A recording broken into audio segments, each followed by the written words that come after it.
নমস্কার। কবি সন্দীপন বেরার লেখা জেগে ওঠার ঘুম কাব্যগ্রন্থের অন্তর্গত একটি কবিতা আমি পাঠ করছি। কবিতার নাম অনলাইনের দায়িত্ব। ফেসবুকে তো সবাই আছেন, প্রশ্ন তোলে কয়জন? ঠিক বেঠিকের ভুল ধরিয়ে পথ চেনাবেন সজ্জন।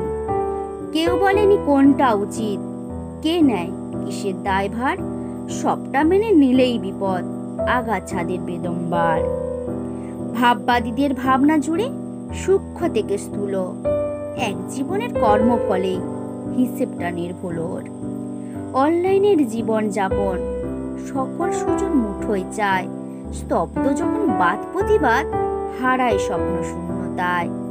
দায়িত্বে না, সুযোগ পেলেই পরকে ফোটাও যেই হুল, অনিচ্ছেদে ঘুমোতে যাও স্বপ্নে ফোটাও বিস্মুল। নিজের কথাও ভাবতে হবে যখন যা যা দরকার, স্বার্থপরের আবদারে শোধ নেবেই তো এই সরকার। সরকার খায় লুট করে ঘি, আমজনতার শূন্য।